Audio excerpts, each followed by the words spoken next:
Hello everyone, welcome back to my channel English with trick.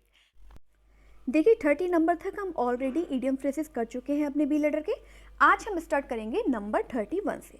तो चलिए देख लेते हैं नंबर 31 क्या है हमारा। देखिए ब्रो बीट। ब्रो बीट का मीन्स होता है टू बुली, यानी किसी को नीचा दिखाना या किसी को क्या करना, परेशान करना नीचा दिखा के। वही क्या हो गया हमारा, ब्रो बीट हो गया, यानी कि टू बुली। आपने ये वर्ड अक्सर सुना भी होगा कि भाई वो बुली कर रहा है या वो बुली कर रही है।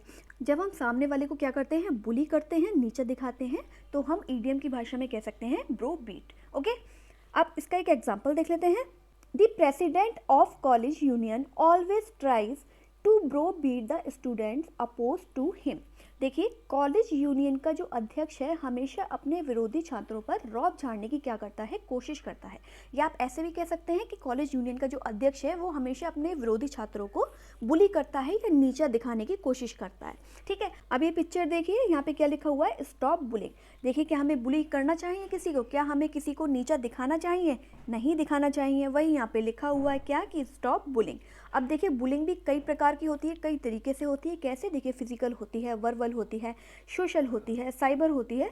तो ये क्या हो गया, बुली करना हो गया किसी को। ओके, तो हमें किसी को बुली नहीं करना चाहिए, किसी को नीचा नहीं दिखाना चाहिए। नेक्स्ट देख लेते हैं। नेक्स्ट है हमारा 32 नंबर का। क्या है हमारा 32 नंबर का, बैड एग। बैड एग का मीन्स होता है वर्थलेस, यानी कि बेकार। जो वर्थलेस होता है, जो यूजलेस होता है, वही आपका क्या हो गया, वो हो गया आपका बैड एग। अब इसका एक एग्जांपल देख लेते हैं। He comes from a Nobel family but he himself is a bad egg. क्या मतलब, वह एक महान परिवार से तो आता है लेकिन वो खुद क्या है, बिल्कुल बेकार है, किसी काम का नहीं है, वर्थलेस है और यूजलेस है। आप पिक्चर देखेंगे तो समझ जाएंगे अच्छे से ये क्या है भाई, ये क्या है, ये यूजलेस है। ये देखिए यहाँ पे लिखा भी हुआ है क्या, कि यूजलेस। तो ये किस में फेंक रहा है, इसे बिन में फेंक रहा है। ओके, आई होप समझ में आ गया हो। नेक्स्ट देख लेते हैं। नेक्स्ट है हमारा 33 नंबर का। क्या है हमारा 33 नंबर का, beside the marks. Beside the mark का मीन्स होता है जो इररिलेवेंट होता है, यानी कि जो अप्रासंगिक होता है। मतलब जो कुछ भी आप कर रहे हो उसकी कोई वैल्यू नहीं होती, या फिर जो भी आप कर रहे हो भाई कर तो रहे हो लेकिन वो क्या है, बेकार है, उसका कोई मूल्य नहीं है। जैसे मानिए, देखिए ये पिक्चर देखिए, आप समझ जाएंगे अच्छे से। जैसे आप कोई भी एग्जाम देने जाते हैं, ठीक है, वहाँ पे ABCD 4 ऑप्शन होते हैं और उसमें इंस्ट्रक्शन होते हैं कि आपको उसी के बीच में गोला करना है भाई, उसी के बीच में भरना है।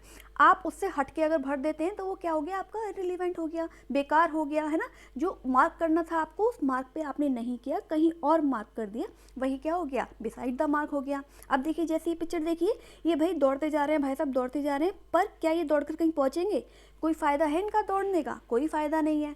ठीक है, तो वही चीज़ क्या होगी, बिसाइड द मार्क। अब एग्जाम्पल देख लेते हैं।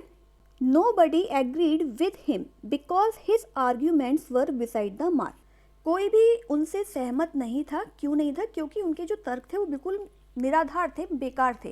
ओके, आई होप समझ में आ गया हो। नेक्स्ट देख लेते हैं। नेक्स्ट हमारा 34 नंबर का, बर्न वंस फिंगर।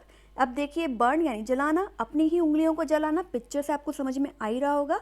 तो आप क्या कर रहे हैं, अपने आप को ही तो मुसीबत में डाल रहे हैं। आप बड़े शौक में गए, भैया आहा आज तो मैं अपनी उंगलियां जलाऊंगा, तो क्या ये सही बात है, नहीं, आप अपने आप को ही क्या कर रहे हैं, मुसीबत में डाल रहे हैं। क्या मीन्स है इसका, टू गेट इनटू ट्रबल, मतलब अपने आप को ही मुसीबत में डालना या मुसीबत में पड़ना। अब इसका एक एग्जाम्पल देख लेते हैं। Those who interfere in the affairs of others often burn their finger. मतलब जो लोग दूसरों के मामलों में दखल अंदाजी करते हैं या दखल अंदाजी देते हैं, वही क्या करते हैं, वही अक्सर मुसीबत में पड़ जाते हैं।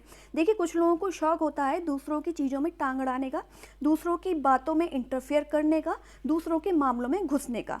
तो वो क्या कर रहे हैं भाई, वो अपना ही नुकसान कर रहे हैं, ना दूसरे का नुकसान कर रहे हैं, ना किसी और पे कोई फर्क पड़ेगा। वो क्या कर रहे हैं, अपना ही नुकसान कर रहे हैं, अपने आप को ही मुसीबत में डाल रहे हैं। वही हमारा क्या हो गया, बर्न वंस फिंगर।